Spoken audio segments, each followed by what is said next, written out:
Bingo Blitz rules. If your bingo has ads in it, That's not a bingo. if it doesn't have the coolest tournaments, mini games, and the most breathtaking design, Nope, not a bingo. if your bingo moment makes you feel so excited that you just want to burst in joy and scream out loud, bingo! Sorry, so you're playing... Bingo Blitz? Now that's a bingo.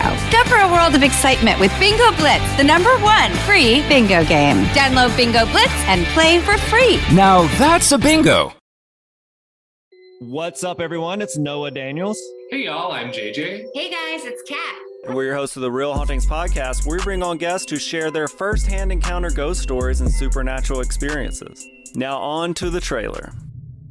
I've been warned to not tell this story, but I think because of the way it ends, it's okay to tell this story, because some people say that with certain entities, to like speak of them or talk about them or in any way like portray them as powerful will attract them to other people. The creepiest thing about it to me is a lot of times it would wait for me to notice it. Like it would just lay its arm out like this, and then I'd be like, where is it? Where is it? And then I'd see it, and then it would just slither back.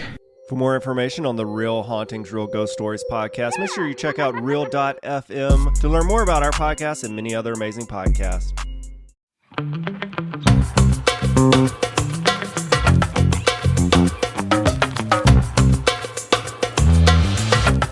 Hello, everybody. Welcome back to another episode of one of your favorite podcasts, one of the best parts of your day, your week, your month, your year. Don't blame me. I like all that. Well, it is the festive season and it's time to be thankful and jolly. And I think the most important part of that is whatever we can involve ourselves in. And we are the podcast for you during this holiday season. Yeah. Maybe you're listening to us as you're driving to your childhood home. You're back in your hometown. You were just listening to Taylor Swift, 'Tis the Damn Season. And you're like, look at me. I'm driving by my local 7-Eleven. You're thinking about like the park where you had your first kiss and your ex hookup who still lives with their parents at home. And you're like, am I going to see them? And you're just driving around listening to us. If there's one person who that applies to, please let me know. Message us. I had a dream. Like my dream, you went to Arkansas, but turns out that was not a dream. Yeah. Because this morning when you texted me, you're like, are we recording virtually? And I was like, are you flying to Arkansas? That's not how I phrased it. Hold on. I did it that more is what like you said. I inferred. No, you said. I think I said virtually, right? Yeah, that's what you said. I said virtual, right? Okay. So like, that was a leading question. You saw I was at my niece's birthday party. I know. So take in mind again, I looked and I was like, did I dream that? Because I did recently have a dream that my friend's husband cheated on her. And it was like a whole fucking ordeal. And she was like having a baby or whatever. And I remember I was like, the next day I was like, oh my God, I got to check her Instagram because I thought it was real life. And I looked and I was like, oh, that didn't happen. But also like I said I was leaving on the 9th or 7th, whatever day it was. We've been planning on that.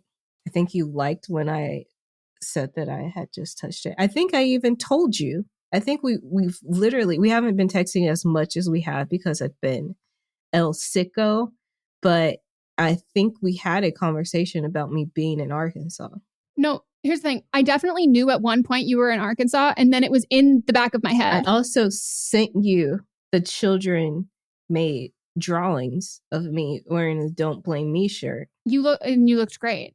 But here's what I'm saying though, like in my mind, I was like, oh, she was in Arkansas. But because I had somebody visit from out of town, they were supposed to come earlier. It threw a wrench in the space-time continuum. So for me, it was like, I have someone coming into town. We were going to record virtually. And then it was like, we were going to have one last in-person one. And so in my mind, even though my timeline for my person had pushed a week, my brain didn't catch up with like we've pushed a week in all facets of your life. But also that person wanted to meet me and you told them I was out of town. No, I know. So you have to remember that like, I know, like, it's like in my mind, I'm like, she's in Arkansas. But then the second that I'm confronted with, there's 99% chance that she's in Arkansas. But Meghan, don't fuck up, double check. Because in my mind, I was like, maybe the whole thing was that she was going and then she was like going to come back and she'd like finish something and then she was like going to go like later. And then in my mind, I'm like, oh my God, Meghan, be a better listener. Like she probably told you all of this stuff and you just can't remember. And so I wanted to play it cool. I didn't want to be like, if you were like, Meghan, you told you I was going for like the weekend and then I'm coming back, I'm finishing this thing and then I'm going back. And so I was just like, virtual, right? Like we're just checking on the same page. Okay. I think it makes total sense considering I can't even place the Civil War on a timeline. I think it is very valid that someone rescheduling their trip by a week would confuse me that means everything else would also change by a week. But why would I come and then go back and then come back? Melissa, I had the same question when that part of my brain said, maybe she did that. I was like, that's stupid and illogical. Like, she shouldn't have done that. As long as you've known me, when have I stayed like less than 2 weeks in Arkansas? Again, in my mind, I was arguing with fictitious Melissa being like, that's a stupid idea. You shouldn't have done that. And the other part of my brain goes, maybe she didn't do that because that is stupid. And I was like, but maybe she did. But I thought enough, like, again, it's not like I said in person, right? That would have been ridiculous. I said virtual, right? What would I have in LA that I would need to come back and finish? Well, you know what it was? You know what the thing that actually made me go, because I was like, oh no, we're definitely recording. Like, yeah, she's gone. Like, this is why we pushed it Thursday. Like, I know what we're doing, whatever. But then it was you reposted someone about doing the audiobook. And I was like, yeah, but I've never recorded an audiobook in person. I've done all of them virtual. I know, but she said such glowing things about you that I go, I feel like maybe they meant first. I shone through. That's how bright my star is. That's how much this diamond sparkles. Right now, I just have to say, based on the quality of your streaming video to me, your personality is shining through. She didn't even see me because there's no camera in the booth. Wait, so it's like back in the day of early podcasts when you had your first video on camera, everyone's like, I knew Melissa would be beautiful. I loved her voice. Yeah. That's really what it was. Yeah, I was just talking to her. Most of the people, unless they have a home studio, the studios that are like actual studios, they don't have cameras in it. So I never see the people. Oh. We'll usually like follow each other on Instagram or something, but I never actually see them. Okay. Well, welcome to Don't Blame Me. We are, if you didn't catch from all that, recording virtually. So if you are watching on Patreon, I advise you do, because Melissa is gracing our presence with a festive accessory. She's got a Santa sleigh dildo up her ass. That's what I said. I'm excited. It's erect. Hard as a rock. And I am modeling Melissa's gift to me, a giant wearable blanket, which has been my favorite thing in the world. And now I have to buy Mott's one. I will be coughing. My voice, as you hear, is not all the way there. You know, maybe this all stems from me trying to change my voice. And now it's deeper. I almost made that joke. And I was like, I feel like, and then I heard how much you were still coughing. I was like, it's too soon, Meghan. Don't. Yeah. I mean, now it's even deeper. So that was going to be my joke. But I was like, the universe, you saying you were getting back to your original voice, universe is giving you a fucking Elizabeth Holmes treatment. Yeah. And you're just going to have the raspy as fuck one. So that's, you obviously have all been listening to replay episodes. And I just have to say, I re-listened to the Cammy one that came out last Monday. And I was dying because I was like, wow, even though it's been only a couple years, like our voice, both of our, like all three of our voices, mostly her and I, sound like we sound younger, but our cadence of like how we talk. And I was like, wow, this is like, for listeners on the podcast, I'm like, it's so obvious how quickly all three of us became like fast friends. Like we're all talking the same way we talk now. And I was like, oh, and we literally met her 30 seconds before. And I was like, this is so sweet. Kismet. I just knew when I saw her on that screen, said she's going to be our friend. So thank you all for being understanding that we were hit. A half of us was hit by the trifecta. We don't know what it was, but you were hit with a subsidiary Yeah. of And it. don't know what it is. Some type of infection, sinus, coughing, whatever. My friend who I received it from, well, I guess her child, she has the exact same thing, doesn't live in California anymore. It lives in Chicago and was diagnosed and given the exact same medication. So whatever it is, it's the same thing, but they don't know what it is. Did they call it a sinus infection or they just call it like a That's what I infection? call it. Yeah. Because the way that stuff was backed up and coming up, and I've never done a sinus rinse before. Have you ever done one? Bitch, I got my nose done. So Oh yeah, you had to. They freaked me out for good but reason. I was at a point where I was like, I have to do something. And at, I'd say 3:00 in the morning, I ordered one from CVS through DoorDash. It arrived and I did it. And the things that came out, I was like, wow, that is in me. It was like a colonic for my nose. Yeah. And then the way I could breathe after, I was so impressed. And I was like, I've been living in misery for years when I could have been doing it. Well, the thing about them is what grossed me out is that I had that roommate when I lived in that condo. Yeah. She used to do them like every day, but like in the kitchen. Nope. Right. Those are to be done in the shower or the bathtub, and that's literally it. Right. And so I was disgusted by them. So I was like, I'm never doing that shit. But now I'm like, I'm probably going to do it at least once a week. I can't breathe most of the time anyway. So you're using sterile distilled water. course. Okay, good. Of course. No, I know. I really wish they put it on the packaging. Like, you must do this because you can get a brain-eating fungus. Like, that's like it's not just like, oh, it'll burn or it's not good or whatever. Yeah, It's like, no, oh, no. I read the whole packet before I did it. Okay. And it said, well, not the whole packet. I read on the website about everything to do because I was like, I got to be careful with this. When I read everything on the website, I was like, okay, got it. So when I did the order, I ordered some distilled water with it too.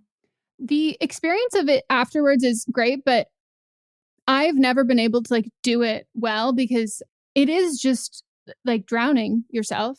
And like that is. Do you use like the is. actual neti pot or the squeezy bottle? I did both. And the thing that helped me and my surgeon was like, I mean, it makes sense. But like, so it would just, especially because I wasn't sick and it was mostly like, not to be gross, everyone, but like, yeah, I had, surgery in my nose. So there's like blood clots, there's like skin and a lot of like some tissue packing sort of things, as well as like I had splints. So I didn't have like dry tissue, but also like you don't breathe through your nose for a while. And so they shave your nostrils. And so that's what catches things. And so instead it just becomes, they don't harden. Like your snot doesn't harden. It doesn't get any of that. So it's just like really like thick.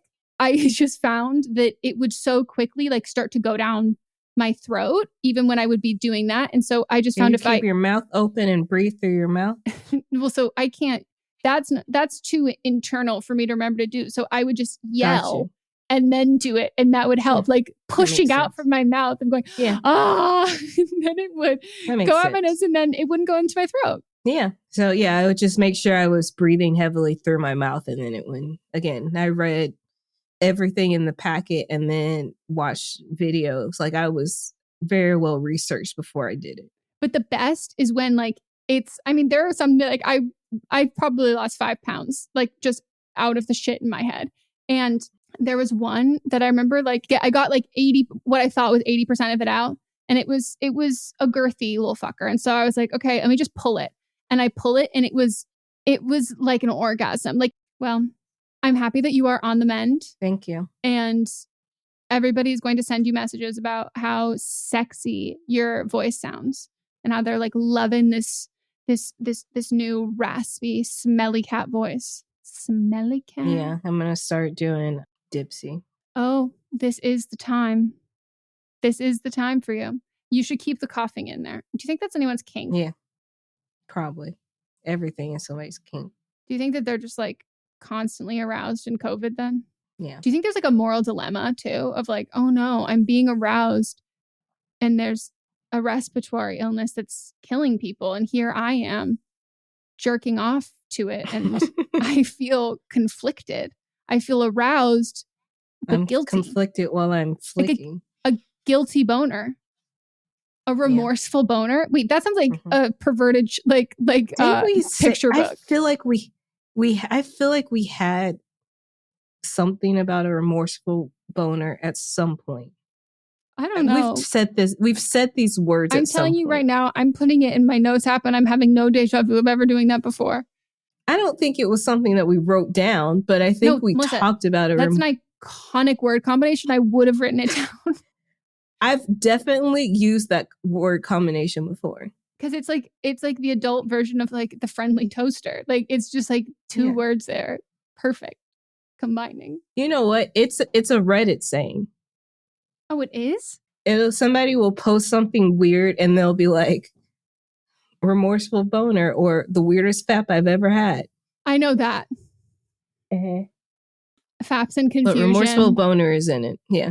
Oh, that's funny. Yeah. So I guess I can't just take over all of this. It's fine. It's fine. Anyways, we're excited to be back. We're excited to hop into the episode. We're also excited for the future of holiday episodes as we're both embarking on to our respective little holiday locations. We talked about this offline. We've called for calls the last couple of episodes asking like, hey, everyone, send in new calls. Please, we need varying things. We need more things. But specifically, now that we're heading into the holiday break where you might be visiting people, you might be on vacation, spending time with your significant other or their family or whatever that is, I expect it is your duty, little fuckers, listeners, it is your duty. Now is the time for you to call us, locking yourself in the bathroom at a fucking holiday party. This is the time for the whisper calls of being like, my fucking mother, like, come on. This is the time for you to call when you're in the thick of it, into the thick of it. And we are seriously looking forward to that. We want to hear all of the mess, the shit show, everything that is happening this holiday season. And again, I think we brought this up last year, but we have vaccines now. So you don't need to, you can call us about, you're with other people. This isn't the same regulations we put up. It wasn't regulations. We just weren't picking calls that were being reckless. But can you still be reckless while you are vaccinated? Yes. But morally, I am more okay listening to it. I started to say this before, but I had a dream about. Oh, yeah. I cut you off. This guy I went to high school with. Never dated him. Never had any in college. Never had any interest in dating him ever in life. I haven't talked to this man since 2007. For some reason, I had a very erotic dream about him. Do you I think that when we die, we should be able to get a log of all of the people who have had erotic dreams about us. And yes, we should be able to then be like, okay, click to expand more. I should be able to get more information if I want it, when it was, what they thought about it. But I should even just be able to know without any further information, just that it happened. It's so weird how the fucking psyche works. Because I guess in dreams, you can't make up faces. It is always going to be either a combination of faces that you've seen before or someone that you know or anything like that. So it's as if they just swap with whatever face. And for some reason, that's the face. And then you have to deal with the repercussions of having had an erotic dream about that person. And I was like, of all times, why? I come to Arkansas, haven't thought about this man in a long ass time. Is he single? No. You already of course, I immediately looked after I had the dream. Is he cute? Yes, he's cute, but he's married and has children and also very much loves Jesus. Okay, well, I was going to say, so it's a disturbing dream, but it's a little less disturbing if he is attractive. But he wasn't cute when I knew him before. So what version of him was cute. railing you in your dream? It was a new version. But I haven't, better. But the thing is, I don't, I haven't seen him. So I don't know how I knew this new version. Your brain was clocking Facebook posts. I'm not on Facebook. I don't even follow him on Instagram. Wait, how do you know his new face? I literally have not seen this man. I don't, maybe I just randomly saw him while I was out and didn't realize it was him. And then my brain remembered that it was him. But I literally have, and maybe I'm saying as I was coming in, I might have saw him. But I have not been in the same room as this man since it was actually his holiday party in 2007. This is a toxic Hallmark movie. Yes. This is like, she's like, do porn like distributors make like Christmas movies? Because this would be one. Yeah. Like, Yeah, I had an erotic dream about you, and I didn't blah, blah, your holiday party. It's like, well, the holiday party's here again. Right. Would you like to suck on my candy cane? There you go. I don't know why I'm making him sound like Santa. Well, it goes with the season. Well, I had a sex dream too. About who?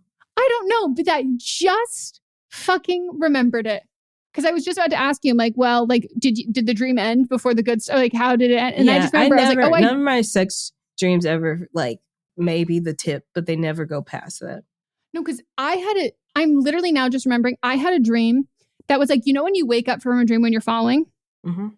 All the time. I had that, but I was like having an orgasm in my dream, and then I just woke up and I was like, well, that actually sounds kind of hot. It was nice, but then I woke up and then I was like, well, I'm clearly not. Like, it was like, I would have liked if Dream Meghan could have finished, because awake Meghan, I've never finished in a dream. It was like falling 2 stories before you hit the ground. It was the same. Mm-hmm. It was the beginning of the crescendo of an orgasm. And then I woke up and I was like, first of all, yes, please wake me up before Dream Meghan smashes onto the ground. But like, don't wake me up before Dream Meghan finish it. She's just trying to get, she's just putting in some honest work. Let her have a little reward. I don't sleep well. Let me have it. Right. Well, if you are brand new here, hi, welcome. What an episode to kick you off on. So happy to have you here. And this is the lowdown. We give you wonderful, amazing, life-changing advice. And you might be wondering, they're funny. They're clearly sexual. They think they're hilarious and they're hot. How can they also be qualified to give advice? And to that, I say, shh.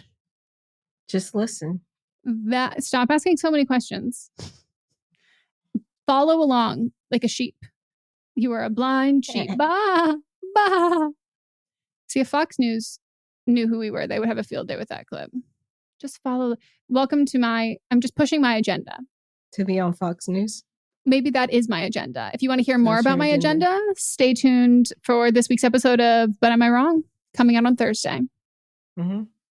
You probably know just as much about her agenda right now as you will on Thursday. I have learned nothing new about my agenda. You will learn nothing new. My agenda is my agenda. But head on over to our DMs or our comment section and tell me what our agenda is. Mm-hmm. Would like to know. So we're going to give some advice by listening to your voice memos and your voice mails. So if you want to call in for an upcoming episode and get advice, you can leave us a voicemail at 310-694-0976. And international listeners, you can send us an audio message at meghanpodcast@gmail.com. You have 3 minutes on both the voice memo and the voicemail that goes from the time that you start talking, like after the beep and you start recording. And to make best use of that time, we demand, strongly encourage, recommend, asterisk, demand, beg, plead for you to practice. Write everything down first. I don't beg anybody anything for anyone. Not even in your dream? You weren't begging to get railed by your hometown Christian husband, happily married husband with children? You disrespect for it. He was a sexual deviant in your dream. Mm-hmm. Wow, I can really see how religious trauma would like really fuck with people. Like, for people who believe that there's like an almighty power who not only knows everything but can see everything, including your dreams. And then being like, what if he was like, that was a message from God that we should rail each other? That would be me as the devil. What if you had a dream that you had sex with God, but God was like, in your iteration of what you were taught, it was like very like, I would combust. Well, as the scripture says, we are all made in the image of God. So does that not make it God anyway? Oh, I thought I thought you were making a comment about how like then you would only fuck God if God's only in to like mask for mask. Like God's only into people who look like him, her. Like it's but like we're how all in his image, so therefore you're always fucking that God. feels incestual. That feels like if we're all in the same image, then we all got the same dad or mom or whatever it is. And that is Daddy, no. mommy. Do people call God dad? No. They call him they call Jesus the Son of God, but no one's just like, I mean, you do say father though. Oh, okay, that's where my mind. Okay, you do say father. So No one says technically, daddy. So our father, which our art in daddy. heaven. I'm gonna write the new Melissa version because there's like so many new versions of the Bible, and I'm gonna write the Melissa version, and it'll be like, It's a Dipsy ad. Make a joyful noise until daddy. That's the joyful noise. Yeah. Yeah, daddy. Wow. Ooh. Anyways. I'm getting struck by lightning now. Hey. I am Depending on where a it hits Christian, you. so I can make these jokes. Are you saying that loudly for God to hear you? You said that into the mic for God. No, to our listeners. Oh, okay. He's omnipresent, so he already knows what I'm thinking. Yeah, he knows. But this is for our listeners that may think that I'm being insensitive to Christianity. I'm not Christian, and I am being insensitive to Christianity. And that's okay. It is what it is. The best practice to get the best call is to write everything down that you want to say word for word, verbatim. Literally write a script, then pull your phone out or any other form of thing to keep time. Time yourself. Make sure it's under 3 minutes. If it's less and you needed to add more things, if it's too much, like cut things out. We do ask that you include your ages. If there's multiple people in the situation that you're telling us about, include their ages as well. If it's a relationship, how long you've been dating. If you're friends, how long you've been friends. All of like the core important info that can help us give the best possible advice. And if you would like to let us know your pronouns and other people in the story, please do. We do ask that you give full names, fake names, just full fake names, because it is way too hard to remember things that are A, B, and the numbers of people. Yeah, no. Let's pare it down. And you have to be 18 over or have your parents' permission. Yeah. Let's roll the tapes and give some wonderful advice. Hi, Meghan and Melissa. I called in a couple months ago. I had a really messy breakup with my long-term boyfriend, and your advice was really good and very helpful. So I ended up having like that situation with him was pretty messy, but thankfully, it's all done now. I have not talked to my ex in a couple of months. So my question is, or I guess the situation I'm now in. So I have moved to a new city right around the time my breakup was happening, and I'd been dating a little bit. But I think I've kind of had my first real crush since ending that relationship this past couple of weeks. So essentially what happened is I had a friend from college who invited me to a party one weekend, and I wasn't able to go because I was already planning to go to town, but I was looking through like the webpage of like who all she invited, and there's this guy from college that I didn't really know, but I knew of him, and we had some like classes together and stuff. And I was like, oh, he's like really cute. Like, I wonder what he's up to. And I thought about maybe like trying to find him on social media, but didn't really do anything with it. Well, then earlier this week I was on a dating app and I was swiping, and I ended up coming across him on the dating app. And so we ended up matching. He messaged me, and we were exchanging messages a little bit. And he, said that he feels like we had some class together, and we were just chatting a bit. And then we ended up it was kind of late when we were having this conversation, so I just assumed he went to sleep. But the conversation ended on I had asked him a question. He asked me something, and I responded, and I asked what about you? And then it's been a few days, and I haven't heard back from him, which just kind of bummed me out because I don't know. He was kind of the first one I feel like I'd really be interested in. I feel like part of it is I just hate dating apps and hate. It takes me a long time to feel like I know if I actually like somebody. So I feel like in this situation, since we went to the same school, so we did the same thing, I feel like we already have a lot in common and we have a lot of mutual friends. So I assume that I would potentially like him. And I also just think he's really cute. And I haven't had a guy since I've moved to my new city that I've really been interested in. So I just get a little bit bummed out, and obviously I get people are busy and things, and he very well could message me back in a few days and just have been busy with work or something like that. But I don't know, I just feel like a little bit ridiculous. I don't know if I should like reach out to him again. I don't think it's like, I get that it's not that big of a deal, and if I didn't have like mutual friends with him, I probably just would do that, but I don't want to like come across as, I don't know, just like silly since we have mutual friends. I don't know, I guess my question is just how should I deal with like having like my first real crush after having like kind of a traumatic breakup, and should I just like shoot my shot, reach out if I'm really interested? I don't want to put words in your mouth, but I don't think you have a crush on this person. I think logically, this makes a lot of sense. Emotionally, I think you're misconstruing that logic part of you as like this is like I really like, this is the first crush or whatever. But like on paper, yeah, this fucking sounds perfect. You have mutual friends. You had already been like, you saw that he was on, like, invited to this thing. And so you're like, oh, I should like see what he's doing. But then you didn't, but he was already on your mind. And then he comes across you on a dating app. It feels like serendipitous. And it's like, oh, wow. And that second encounter of seeing him on a dating app, you didn't bother to look him up after the invite, even though you were like, oh, I would have, like, I thought about it, but I didn't. But this second chance, like seeing him or whatever, I think that's kind of heightened these feelings that weren't initially there. And then when you think about it in the sense of like, oh wow, we have so many mutual friends, so we would probably get along well, we probably have a lot of the same interests. I think like, yeah, I would probably feel like the exact same way, that it's like, oh my gosh, I really like, this would be so perfect. And like, I don't mean easy in a bad way, but like after a tumultuous breakup, like this sounds like what rom-coms are made of. This sounds like the perfect kind of relationship that you want afterwards.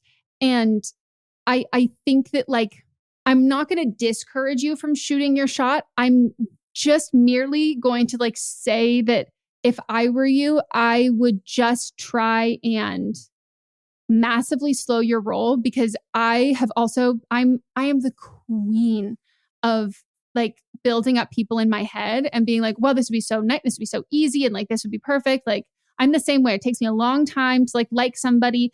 And if we already have friends, we're already in the same social group, like that checks off one of those boxes already. And then I will put myself out there, shoot my shot or whatever. And I've done this in the past. And then the opportunity comes and I realize I'm like, oh shit, I don't actually like you that much. And I liked you on paper. And so I just don't think that you should shoot your shot, because I don't know if you want to shoot your shot. And you got to do that when you know him, present day him. You need to know current him from him a little bit more. Otherwise, I think it's a slippery slope of continuing to like build him up in your head. But I also don't think that there's anything wrong with following up in a message. Like, I don't think that you're not asking him out. Do you know what I mean? Yeah, I agree. Because I think what it was like, yeah, he seems cool when you saw him in person, and then you saw him on a dating app and you're like, this is meant to be. This is a sign. And what's then that called? Like when you like think of something like kismet? No. So it's when I keep wanting to say survivor's bias. It's not that, but it's another like 2-word combination of a thing of like when you're like how people suddenly will start seeing the number 22 everywhere. And it's just because you saw it once then like it's something confirmation. Yeah. Confirmation bias? Oh no. Yeah. Confirmation bias is the cherry pick information that confirms our existing beliefs or ideas. So it can be used in the same sort of thing. So if you start to think that you like him more in the sense of like, this then becomes a sign. It's not the most eloquent way to describe it. The other one makes more sense. Yeah. Also known as the Bader-Meinhof phenomenon or frequency bias. Frequency bias. I knew there was one bias. Sorry, continue. Yeah, you had that. And now you're building up what could be. And, if you actually have a crush, cool. Like explore it, but just keep that in mind. But I think that's kind of how crushes work sometimes. It's like you just feel like you have something in common, and then you might see that person again and you're like, okay, I have a crush. There's nothing wrong with having a crush or even putting that as the title of what this is, because you are thinking about what could be. And I think that's part of having a crush. Yeah. I just think the mutual friend aspect is the part where you have to be careful, because the way that you're saying, like, oh, I don't want to like come on too strong because we have mutual friends. I think that to be cautious of not that, but along the lines of like, sometimes friends can be like, oh my gosh, like, let me set you up. This is going to be great. And then all these other people are invested and you don't necessarily know if you're invested yet. Or you ask friends and they're going to talk him like so much, like, oh, he's so great. It's so amazing. Like you might not hit it off. So I would, keep the crush close to your chest and don't do your best to not dwindle in the fantasy of like how convenient and like great this would be. Because even if he's awesome, if you let that build up in your head, he will without a doubt disappoint you. And it could be a great relationship and he could be totally it. But if you build him up too much, it's not going to be him, because it's also not going to be anyone. No one can live up to that. But I'm excited for you after like a tumultuous breakup and shit. Like, get out there. Get out there. And you'll probably see him at another party or something soon. Yeah. If you have a mutual friend, you'll see him again. You'll have another chance. Yeah. And I don't know. I think that there's something cool about you've put yourself out there, you've messaged or whatever, and then kind of like letting him as much as you can, like go to the back of your brain, and then seeing him in person again. I think that would be a great way for you to see like, oh, am I into him once there's the cool down period. So let us know what happens. I'm invested. Me too. We love a holiday hookup. Hi, Meghan and Melisa. I'm a longtime listener, been listening since I was like 16, and now I'm a 20-year-old female. She, her pronouns, and I'm calling in for advice on a living situation. So I'm currently a junior in college. However, I'm starting grad school next year, which is super exciting. I just found out. So my problem is I don't know where to live next year. I've lived on campus all 3 years of college because we are required to for 3 years. So I don't really have any experience living off campus. A few terms I have is that I do want to live at home this year. I don't want to live near where my school is because I need to be saving all my money and not using it on rent. I won't be able to work much next year because it's so class heavy in my first year of grad school. So the second problem is I know a lot of leases are 12 months, and not wanting to live on campus this summer, and then the next summer I'll have to do an internship that's not going to be where I'm living. So really I'm not only going to be living in this town for like 7 months at a time. So I don't want to sign a 12-month lease, and dealing with the subleaser seems stressful. But I do have a few options. So my first option is that my roommate I currently live with a 3-bedroom apartment that we would split with 3 people. It's a very nice apartment, pretty new. The only problem is it's $760 per person per month, not including utilities. This may not seem like a lot, but here in the Midwest area, it's quite a bit to me, especially being a college student. So the thing is, it's technically cheaper month to month than what I pay for campus housing. However, I'm not living on campus year round, so overall I would be spending less on campus than off campus, and like just dealing with the subleaser sounds stressful. My second option is that my boyfriend of 3 years, male 21, him, his mom has offered for me to live with her for free. The problem with that plan is that she lives an hour away from campus and I would have to commute. A lot of people think I'm crazy for wanting to do that, but I've driven a lot in the past, so I'm kind of used to it, and it would just save a lot of money, even though like I would be paying for gas and wear and tear in the car, but the rent is just so unfeasible for me. My boyfriend and I do long distance. He's like 16 hours away, so that's why living with him isn't an option until a few years from now, or like a year from now, whatever. But I do get along very well with his mom, and she's also a nurse. I will not be going to nursing school, but she could be helpful. So I don't know. Is this going to be a bad idea, do you think, living with her? Yeah, we get along very well, but yeah, just let me know. Do you think this will cause a strain on my relationship? I'm very sensitive and I'm nervous because it's my first time calling in. I'm a Taurus. Thank you guys. Bye. You really only have 2 options that you want to consider, because subleasing is not one that you want to consider. So what about a good old fashioned pro-con list? Yeah. I will say though, like you said that most leases are 12 months. Have you looked around the college? Because a lot of times in college towns, they don't do 12-month leases. They'll have it where it's flexible. They'll have like 3, 6, 9, 12 months.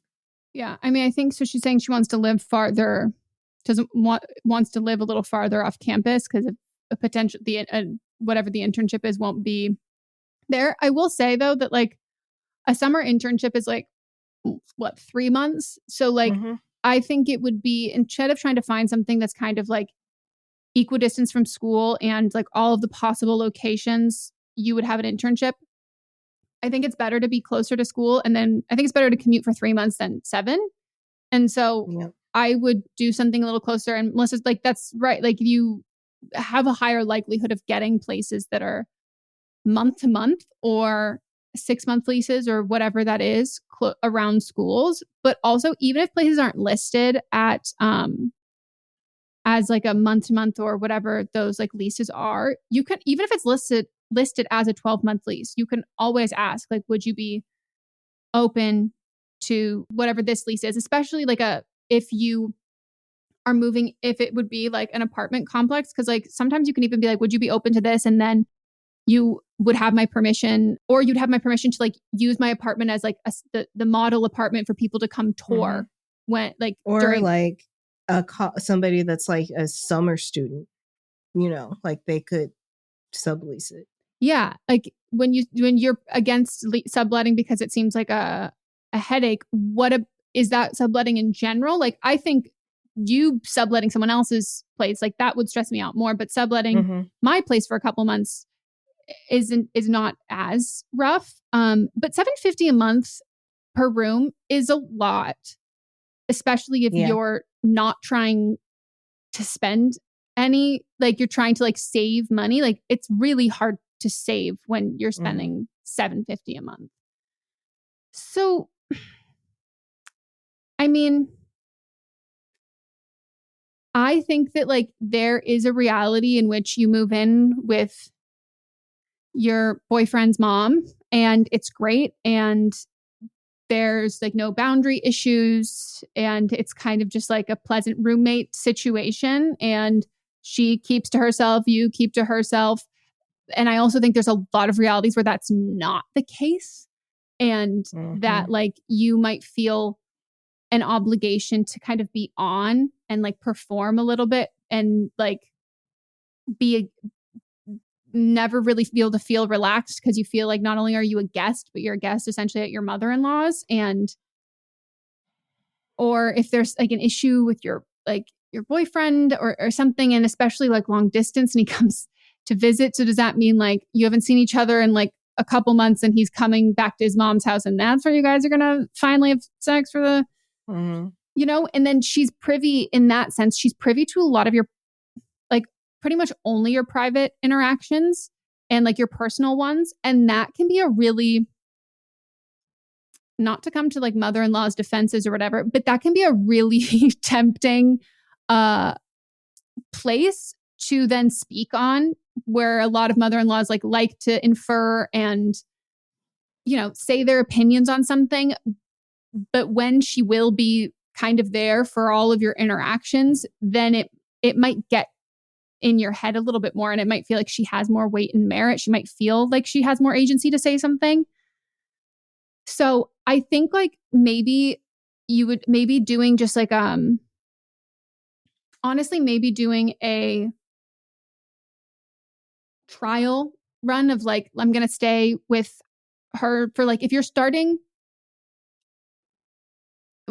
I don't know about like the summer before you go to grad school, if you would be looking for an internship at that point. But I think if you can do the staying with the mom as a temporary summer thing and see how it goes versus a whole school year, because you're going to get hit with a lot more ups and downs within the school year. And you're going to be you're going to be in a high pressure situation in both, but just for a longer period of time. So I think I think there's a chance it could work out, but I think you should probably try and make the stakes a little bit lower. Yeah. And I also recommend that if you do move in with her, maybe offer, since you I'm since you were gonna pay, if that's an option, pay $750 a month. That means that you do have some money. Then offer to pay. If she's like, no, I don't want you to pay rent, offer to pay some like bills or something. Because I think that sometimes, and I don't know if who this lady is or how she is, but some people like treat it like this is my house, these are the rules, and then like hold that over you. But like if you can offer to pay some bill, and that's still significantly cheaper than what you could be paying for rent and bills, then I would do that. Just because people just get weird, even when they don't try to be, they do. Well, it's resentment that builds and you don't even realize it. You just kind of start it at a level of like, I'm doing a good deed. And then there's an unconscious expectation of how someone should react to that. And you can be so grateful, but after a while, you can't be full-time grateful. You have to like go to school and do all this other stuff. And then sometimes that can be hard for someone to recognize that like, oh, this is just, you've gotten used to this and this is whatever it is. Like, I fully agree. Like, I think like pay some bills, maybe buy groceries. Yeah. Or even offer to be like, you know, if she's like, you know, you can like stay here for free and save money. It's like, okay, well, I will contribute X amount of dollars for utilities per month. And I would do more than your share of utilities in that. And I can buy groceries, like whether it's I can buy groceries once a week or I can buy groceries once. I can buy all my own groceries and then I can buy groceries once a month for you. Like I can, or even just being like, I can cook dinner 3 nights a week. I can meal prep food for you to bring to work. I can clean. I can reorganize like your bookshelf. Like I can do some things, and like I would make all of that because then you'll also feel more comfortable because you're contributing. So it then becomes at least somewhat more a shared space and you're not a guest, because I can't even poop when I'm at somebody else's house. Like, so like you need to have a little level of like, I deserve to be here because you deserve to be there regardless of what you're bringing to it. But like I'm earning psychologically. Yeah. And I feel like I can stand my ground when I don't want to do something and I don't feel like I'm being a difficult quote unquote guest. And I would do whatever you decide that you're going to do. I would get it in writing and I would have it be essentially like a job, not like I will do this as I see fit, but as a goods and services exchange, and something that's done on a regular basis and on a schedule. So then you both know, you both have expectations of each other and you can both uphold your end of the agreement. And it's not so much of like a fuzzy gray area, because I think that's where the resentment will build.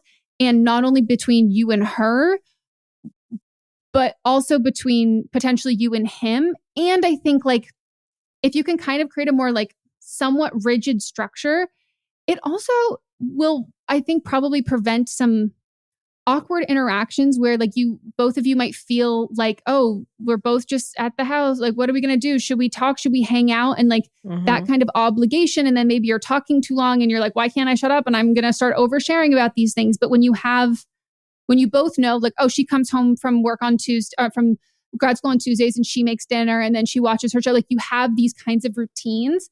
I think like any other interactions you have outside of those, there's just more likely that they will be positive, because you're not leaving room, like really large gaps and spaces for both of you to kind of figure out how to fill that relationship time.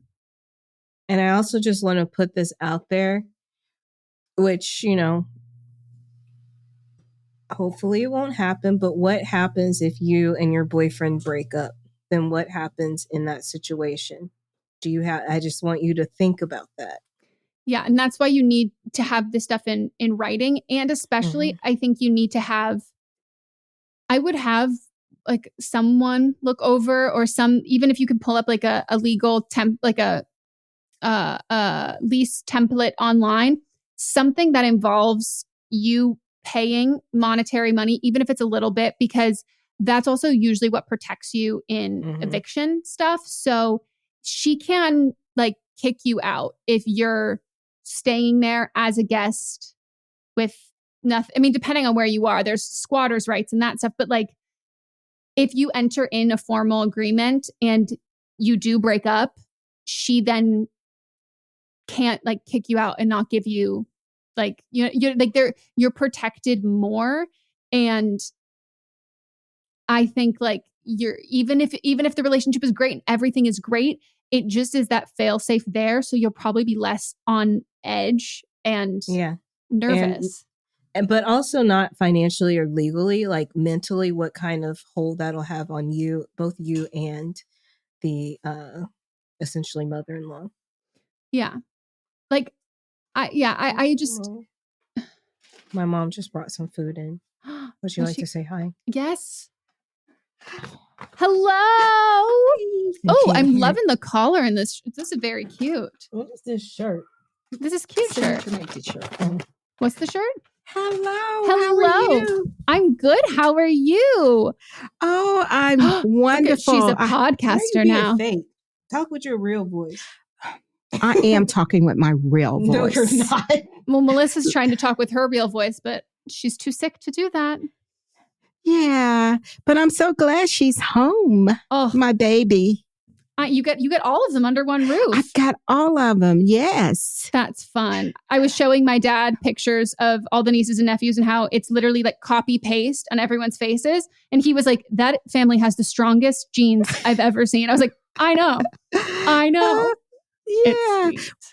Well, I can't wait to see you. I'm coming out either in May or in the summer. This is news to me. Fun. Can't wait. We'll do so many fun things. Oh, great. Melissa will do Disneyland, won't we? She can't hear me. We'll do Disneyland. No. We'll make her do it. Okay. Well, Merry Christmas. Merry Christmas. Melissa. Oh, you get on your Santa hat. It's so cute. Of course. I told her that you and I would love to take her to Disneyland. Why would you say that? Because it's funny.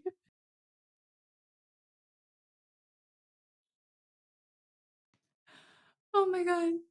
It was so funny. And the best part was your just clueless face being like, and I'm like, she has no idea. I think you've got options here, but I will say revert to a Rory Gilmore pro-con list and then write down everything that could happen and how you're going to solve it. And if you end up picking the mother-in-law, get a contract. And thanks for aging with me. 16? Wow. And you're 20 now. What a time. As a Leo, I feel proud as if I've done something when I find out that someone listens to the podcast or like is a fan or anything that I've done. And they're like, oh, I'm in grad school. And I'm like, I did that. And I'm like, no, Megan, you didn't do anything. But here I am claiming credit. Help with emotional support. And I think that's important. I think that's very important. And that's what I plan to do as a parent. My child will either be tutored by Mott's or they will have a professional tutor. And I'm here to provide emotional support, be a cheerleader, and humor. That's what I'm here for. I like it. And fashion support. I'm here for that. I'll buy you gauchos if you want them, even if they're ugly. All right, let's take a break.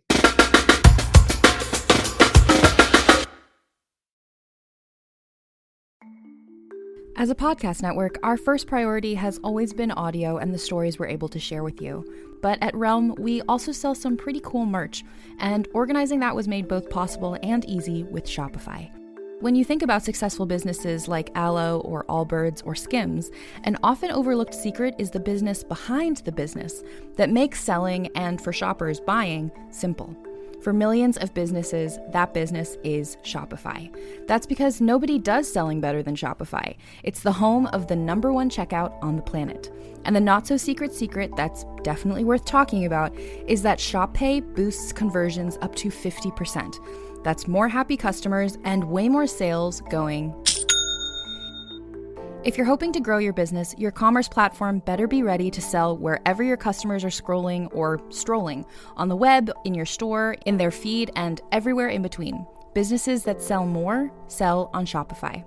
Upgrade your business and get the same checkout we use with Shopify. Sign up for your $1 per month trial period at shopify.com/realm, all lowercase.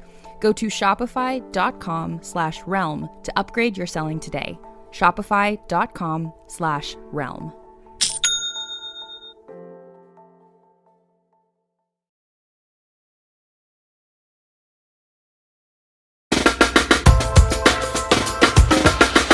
And we're back. Should we play the rest of the tapes? Let's do it. Hello. I am a 23-year-old girl, and I have a best friend who is 26, and then another girl who is 32. And we are coworkers and friends, close friends.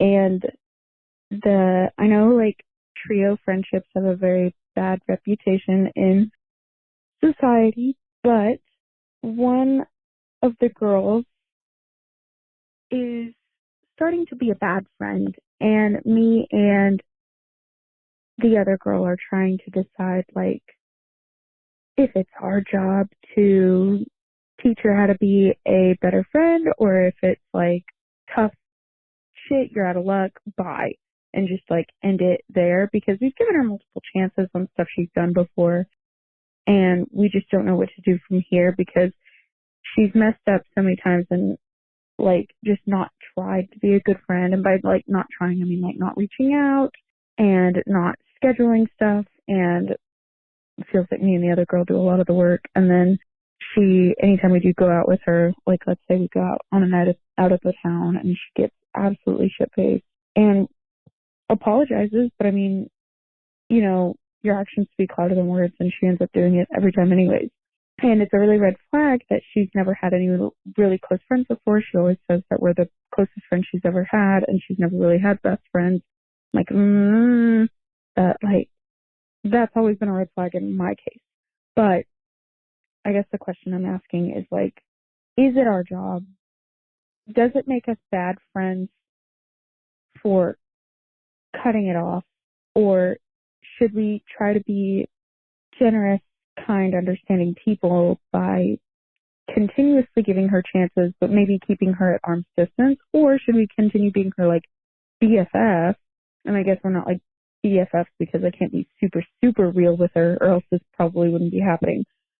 But any advice would be way more than helpful, because she is just a train wreck right now, and I don't really know what to do. So, do you fix your friends, or do you just burn the bridge? Well, those are not your only two options. I have so many questions. Are you still coworkers? Because if you're still coworkers, like, you have to go about this in a like much different way than you can in social situations, because you could literally, like, you could be fired for making a hostile work environment and like cutting off a friend, even if it's like doesn't happen at work, like your friends outside of work and she feels ganged up on, like you could literally get fired for if you handled this wrong. But I wish you gave more examples on like what this was, because like I don't like when you're saying like but you specifically said she's a shit show right now. So to me, I'm like, oh, so something has shifted and changed. And like the two instances that you gave of like, oh, she doesn't really reach out as much and she doesn't schedule things, like we have to schedule them. And then when we hang out and go out, like she's getting like absolutely wasted and then apologizes after. That sounds like she is like depressed and self-medicating with alcohol. Like it doesn't sound like she's in a great mental space, and especially because she's apologizing afterwards. So like she's embarrassed and she's feeling shame of how she's acted afterwards, and then it keeps happening. She doesn't want to keep doing that. Like people don't sometimes, like people who like have had like a really bad embarrassing night out and they apologize afterwards, like they're like, I'm not going to ever do that again. Like you don't like make the choice to continue to do that over and over if everything's like going well, because you know it's not, you don't like the actions you're doing. You don't keep doing them because they serve you. You keep doing them because you feel like that's the only way to cope, or that's the only option that you have, or whatever it is. So we've said this before, but like I would probably just like reach out and just say like, hey, I just feel like you've changed recently in like how our relationship has gone. And like, you know, it used to kind of feel a little bit more split of like who was asking who to hang out and stuff. And it feels like you've kind of like pulled back. And I just wanted to like check in on you and see if you're doing okay. And I'm not coming at this from a place of like judgment or stuff, but I do get a little like have started to feel like a little bit worried and like something might be going on, especially when we go out and you are drinking a lot. And then it's clear the next day that you're like upset with yourself for doing that. And I just, if you could like let me in. And yeah. And I want to touch on where you said her not having friends before is a red flag. I don't think that's necessarily a red flag. Some people it's just harder for them to bond with others. Maybe they're a person that got picked on. Maybe they just have social anxiety. And that might be why she's coping with alcohol when they go out, when y'all go out. But if you're her friend and you have used the word BFF and she believes that you're her best friend, then that means that she feels closer to you than she has with other people. And so a real friend would ask why. Yeah. And so ask her why she doesn't reach out so much. Ask her why when y'all go out does she feel the need to drink so much. It could also be like, because she hasn't had close friends before, she feels like what she's doing is enough. Or she's scared that if she does more, then she'll lose you as a friend. So again, just getting down to the why of things could answer a lot of questions for you.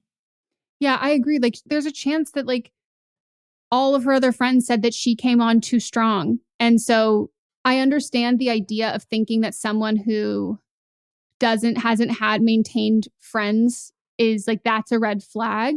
But I think it's much more nuanced than that. I think it's a red flag if someone has not maintained any friendships and points and doesn't recognize what their parts in different things of that were.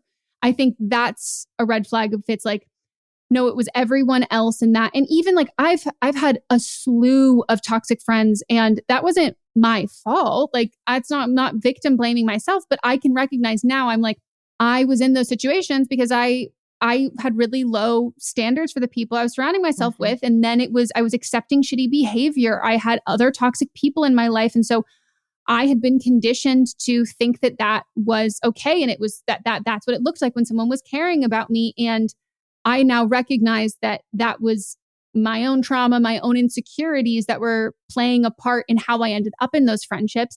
And I also made the choice to get out of those friendships. And now I make the active choice to not get into those friendships again. If someone can't do that, that is a red flag. And that doesn't mean that someone's a bad person. It just means that person needs therapy.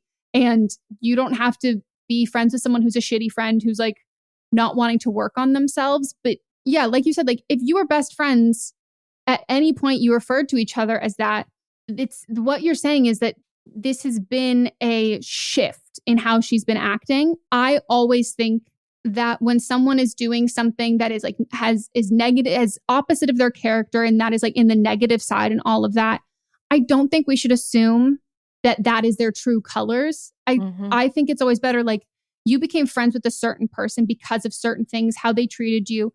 And I think it's a very fair expectation to continue to expect the person you became friends with to be that person. And if they're not, that's not an attack on you. That's usually something's up with them. And I think that should be met with like, just like you said, just asking why, or being like, hey, I just wanted to check in with you and see what's up. And that doesn't mean that like, regardless of what her answer is, like she could have been totally like masquerading as a kind person and is like the absolute worst at this point. But you didn't give enough examples of me think of like her being like a malicious or a mean person. It seems to me like it's kind of like self-destructive behavior. And that's not done from it. That's done maliciously at yourself, not at other people. And I think if you go to this with compassion you have a high likelihood of getting back that good friend that you really liked, as opposed to just kind of cutting your losses. And I think it's, like you said, I think it's important to like just have a sit down conversation with her one-on-one, and not just as a response to her behavior that you don't like, because that's not helpful in like the broad scheme of the friendship, especially if she's still learning how to be a good friend. Like for me personally, like please course correct me in like a day-to-day thing if something pops up. But if there's like an overarching thing that's happening, I would rather know and then be able to have a conversation to address that and work on that versus not know that I'm failing a test that I don't know that I'm taking. Mm-hmm. Do you know what I mean? Because you're saying that you're giving her these chances and like, should we give her one more? I'm like, is she aware of that? Because that I think is that's not If a she fair doesn't position to know. put someone in. Yeah. But if you still work at the company, my true advice is can keep these relationships as coworkers and be friendly, but I would put some distance between you and the other girl as well. And I would maybe get drinks over the holidays, maybe a couple times a year for people's birthdays, but like I would not have this be a really core staple friend group, because trios are bad. Trios of coworkers / friends are even worse. Yeah. A duo of coworker friends is terrible. So, all right. Next call. Yes. Hi, Megan and Melissa. I'm a longtime listener and first-time caller. I'm calling because I feel like I'm finally having my first real breakup. I'm a 20-year-old female who uses she, her pronouns, and my ex-boyfriend is also 20 and uses he, him pronouns. I'm in therapy, but would appreciate your take on my situation. I've had a few relationships prior to this one, but never saw a future with them, which is why I feel this one is affecting me this much. This one was different. I moved away to a different state for college and met my ex while here. We dated for 11 months and some change, and I thought everything was going great. Then one day, without any explanation, he broke up with me. This hurt like hell, and I had no warning, and I truly believe I love him and still do. To add salt to the wound, we are a part of the same friend group, and now group interactions are awkward. I've tried to talk to him, but he's been very closed off about what led to the breakup. I should also mention this was his first relationship. I'm also struggling as I have medical issues that have made my life difficult and diagnosed depression and anxiety as well. To the best of my knowledge, this did not have any impact on the breakup, but has made the healing time harder. I guess my questions are, is there any way to go about winning him back? Or if not, how do I move on from my first big heartbreak and getting closure? I've grown up watching you, Megan, and Melissa, I'm so glad to have met you through the podcast. You really are such an important part of my week. Thank you so much. That's so kind. There is no winning him back because he is not a prize. You are a prize. I was about to say the exact same thing. Like, we don't fight for, I mean, like you can give to show that you're still interested in being in a relationship, but both people have to be giving the same amount of energy. And he's giving you nothing. You can go to battle with your partner and you're on the same team. That's what you fight for. You fight for your unit when you're on the same team against outside forces. You do not go to battle for a boy, a girl. You don't go to battle for anybody. You don't go to battle for someone who's not buying it. You don't go to battle for a crush, for someone you like. You don't go to battle alone. Like, that's not what this is. That's not what that's for. And I think it sucks that he's not giving you an honest answer about what happened and what went down. Usually what that means is that the reasoning and the answer is going to make him look pretty bad, and you have a mutual friend group. And so he would probably prefer you to stay in this limbo of trying to win him back because it makes him look good. And so I would resign from trying to figure out what that is, and I would just decide what it is. And I think decide that he has feelings for someone else who's in your friend group, or he cheated, or he is a closeted Trump supporter and he stormed the Capitol and he is going to prison. Come up with what it is, and that there's no redeeming qualities about that, and realize that that's why he hasn't told you, because he wants. There are some people who are just like that, who Yeah. They want to be, even after you've broken up, that they want to be admired and they want to be like thought of so positively after. And people aren't not telling you what happened to quote unquote spare your feelings or whatever. They're doing it to spare their feelings and their own ego. And also, he's 20 years old and this is his first relationship. Means he has poor communication skills, obviously. And he also might not even know what specifically it is. It might just be a feeling, but he doesn't have a way to express that. But if he said that to you, that would be an explanation. And he's, again, giving you nothing. So you give him nothing back. You don't go to battle for this man. No, and like you need to talk to your close friends and you need to not be in the same rooms as him. You need to not be at these parties and all that stuff. Like you need to have some space. And if your friends are good friends, they're not going to want to pressure you and they're going to be like, okay, cool. Like let's take some separation and time. Even when there's no sides to pick in that sense, because he's kept it really fucking vague. And so people don't really know, like it's not like people can take strong stances on sides. Me, yeah, I would because it's me. And if you just dumped someone who I cared about and then you offered zero explanation, I'd be like, yeah, you can't hang out until you can have some better communication skills. This is just not we are not the group of people for you to practice that on. Like you already tried once and it didn't work out. But also this is college and this is probably going to happen more than one time. Yeah. So like have enough separation for like a month, couple weeks where you're not talking about, and even like you're not talking about him. Like, and your friends, like, don't tell me if you see him, like, don't bring that up. Don't be like, oh, he told me the funniest story. Just like, let's keep him out of the conversation for a chunk of time. And the thing is that like, I think in movies and books and even just our own imagination, we can think of that like, oh, well, there might be a reason that he broke up with me that like, if he told me it would be okay. And it's like a courageous reason that he's like thinking about me and that there's like, and there's still an in and all of that. He broke up with you because regardless of what the crux, the specifics or the intricacies of it is, he broke up with you because he was done with the relationship and didn't see it moving further. And you did. And the thing that makes a relationship last is just two people on the same page. And there's a reason why people date and break up and do all of these things over and over and over again until they find that person and they find their person. Like it's like a puzzle piece. Like you have to constantly be searching for it.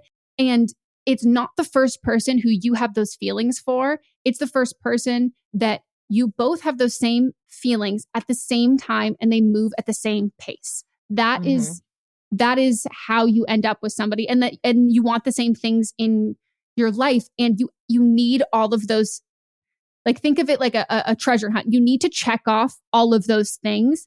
And that's like, okay, this is it. Like, this is how I know. And you checked off the first one, which was that you saw a future with this person. You really cared about them. That's great. I'm not going to lie to you. I personally think that's the hardest one. I think the hardest one is to find someone that you really like. There's a lot of people who have similar like morals to, similar belief systems, like similar lifestyles, but I don't like everybody. And for me, the thing that like kept me going when it came to dating is every time I liked someone, even if it didn't work out, I was like, there's still more people out there that I like. Like there's still, this means that I can like somebody else. Like this is so cool that this happened once, because that means it can happen again. And then it happens twice. And then you're like, it can happen again. Like I'm building the sample size of the fact that it can happen, and it will over and over and over again until the rest of the things start getting checked off. But I think when we're younger, like everything is, like you said, like same friend group in college, all of these things are kind of a given. So it feels like everything else has been checked off and you're just waiting for you to like somebody. And you're just waiting for that feeling to be there to kind of be like that final thing. And it's not like, and that's why I think college I honestly think high school breakups and college breakups are some of like the worst because you're so enmeshed and entrenched in every part of your lives that it's like because you're low-key more like a divorce. Yeah, because when when like co-parenting. When you break up with people after college, you don't have to see these people again, you know? No, like I had like one of my more serious relationships as like an adult. Like I don't think of him. I don't see him. We have no mutual friends. We don't follow each other on social media. None of that. But like my high school boyfriend, we still have a ton of mutuals. And if I went back home, I would probably see him there. And that was a lot harder to get over also because it's like you've divorced and you're co-parenting and you have to, and your roommates, you have to see them all the fucking time. And so I would just honor that fact that like, not to say like don't date in college, but just know that like that is going to be heightened and it means it's really convenient when it works and it's really fun when it works. And it means it's really fucking heartbreaking when it doesn't. So like, if you want to try and like, you know, date some people who aren't maybe in the friend group, if that works better for you, but just knowing that if it happened once, it can happen again. And there is no what ifs when someone else isn't on the same page as you, because you would never want to sell someone on the idea of you or anything like that. Like that's doing yourself a disservice. And there's tons of other people out there who are, I used to say this like I don't even know how you say it, but like an expression of like expiration dates. Like every relationship has an expiration date. You can keep drinking the milk afterwards, but you're going to get sick. Or the day has come, you toss it out. Maybe you wasted some milk and you're like, shit, like, ugh, I wish I would have drank this faster, paced myself throughout the day. I didn't. But it's so much better to be a little like, ugh, what if, than I'm vomiting for days. Like it's only going to get painful if you hold on to something like that and you're just doing yourself a disservice. But this sucks. It does suck. Try not to date in your friend group. My high school boyfriend and I had the same major. And then we broke up in college. And then the next guy I was with was also in the same major. So it was just a lot going on. So try to date people in a completely different college and not in your friend group.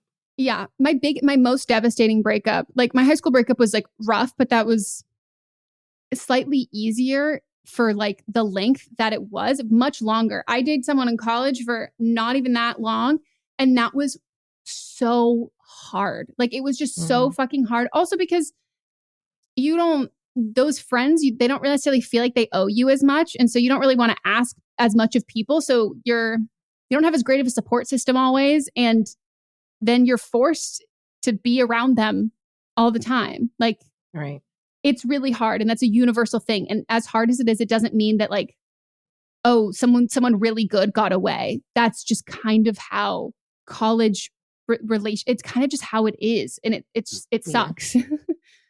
It's like summer camp, you know, but year round. Right. I was pretty devastated about my camp crush too. Well, I only went to cheer camp and it was either guys that were gay that haven't come out the closet yet or women. And since I'm not into women, there was just nothing there for me. So I can't relate. But imagine if you were into women at cheer camp. I feel like they probably had so much fun. Yeah. Like so. It was, when I was in high school, there weren't that many guy cheerleaders. But when my sister Melanie was in high school, she had a lot more. And yeah, those guys, you could tell.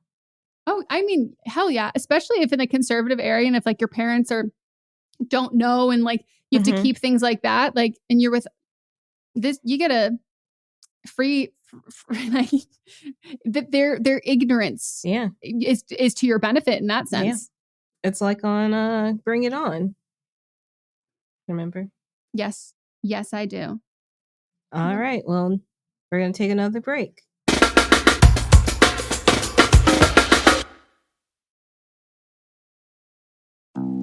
Hi, I'm Jennifer, a founder of the Go Kid Go network. At Go Kid Go, putting kids first is at the heart of every show that we produce. That's why we're so excited to introduce a brand new show to our network called The Search for the Silver Lining, a fantasy adventure series about a spirited young girl named Isla who time travels to the mythical land of Camelot. Look for the Search for the Silver Lining on Spotify, Apple, or wherever you get your podcasts.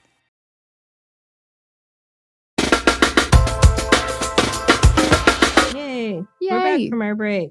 Now it's time for Don't Blame Them. Woo! Don't Blame Them is where listeners will call in with their own advice pertaining to calls we have aired on previous episodes. So maybe they have personal experience. Maybe they're in the profession that is the call is in regards to, or maybe they just have some brand new insight that we didn't come to ourselves, or they like the sound of their own voice, to which I say, relatable. I don't even know if I like the sound of my own voice. I just can't stop talking. Clinically, it's called ADHD. It's terminal.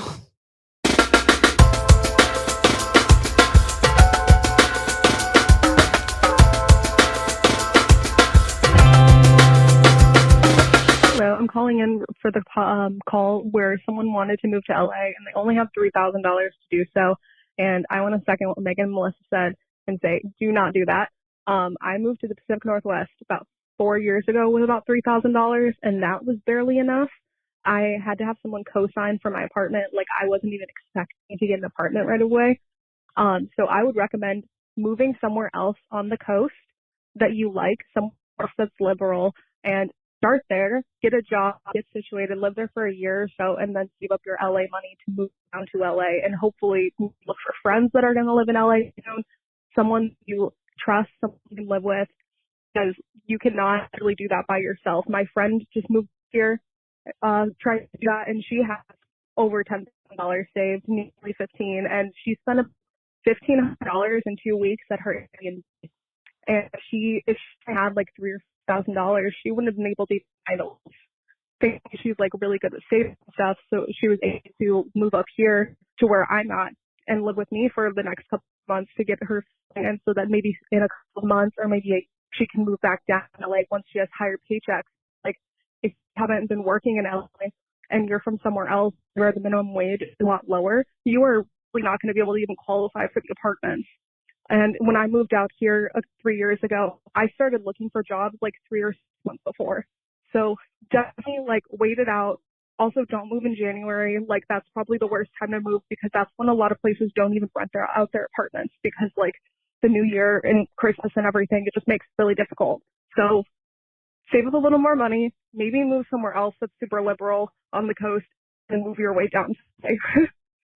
Great advice. I didn't even like specifically the part of the minimum wage. You're going to be paid more in California because the cost of living is higher, but Ohio dollars are going to go farther in Ohio than like LA dollars that might take you far in other places, but you're not going to, there's not much comparable unless you're, that's great call.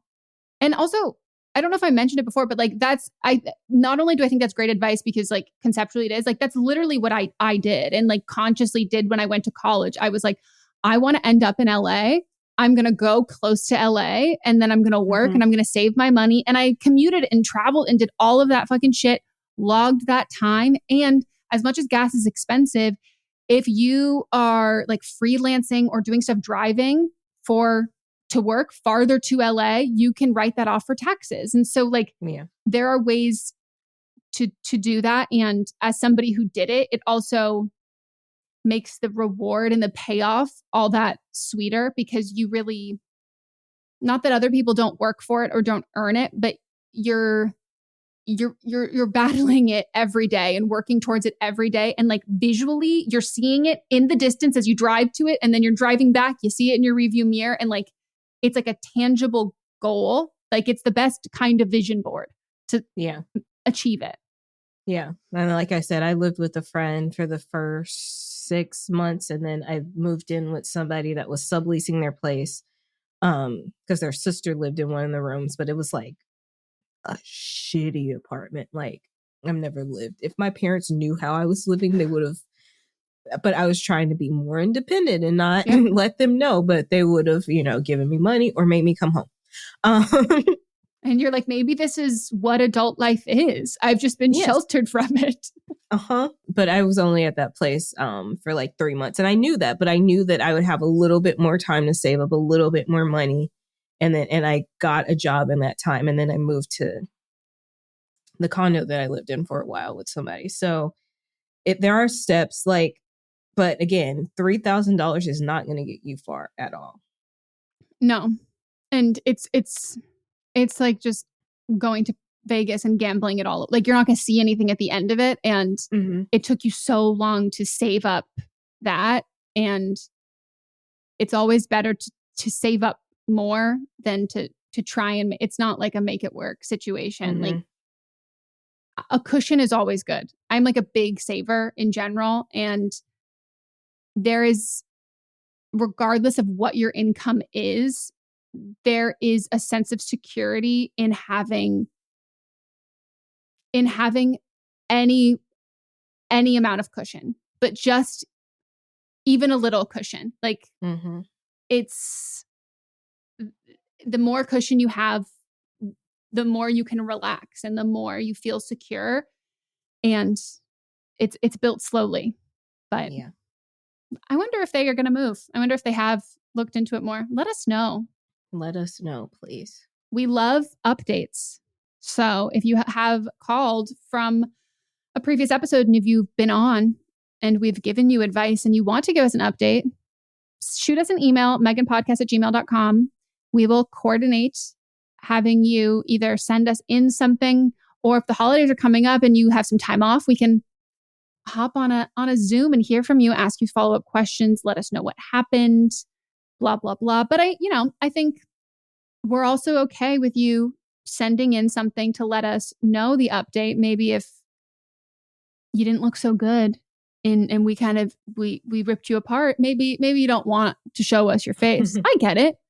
You could also hop on the Zoom without your face, or you could just send us a video, or an audio message, let us know. All right. I've got a review though. Makes me laugh while at work. 5 stars.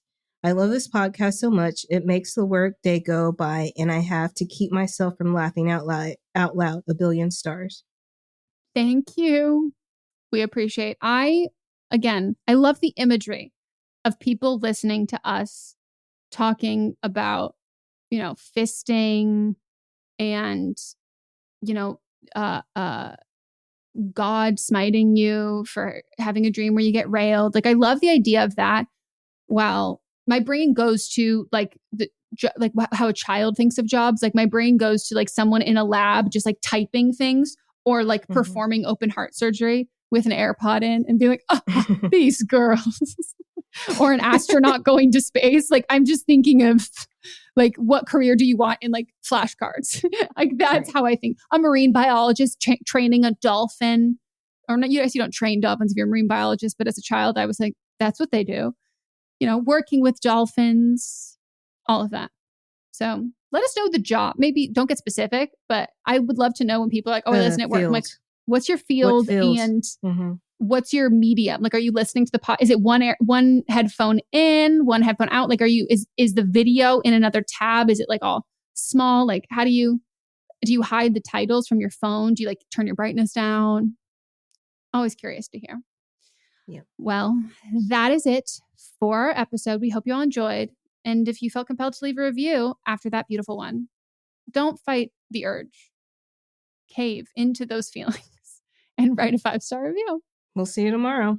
Go comment on our Instagram the weirdest sex dream you had, either the contents of the dream or who it was involving, or just like a weird instance that happened in said dream. Yeah, I like that. Maybe it'll make us feel better. Okay, goodbye. Bye.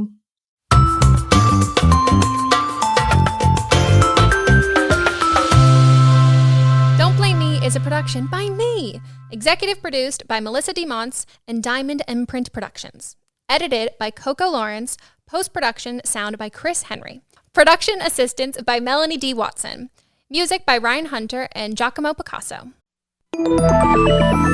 With something like 5 million podcasts, finding a really good one can take a ton of time. So let me recommend one. It's called Something You Should Know. I'm the host, Mike Carruthers, and in each episode, we discuss topics that can be really helpful, like how to read people better, the psychology of crowds, or fun things like the story of Legos, or why you probably wouldn't be here if it weren't for horses. Something You Should Know is the name of it, wherever you get your podcasts.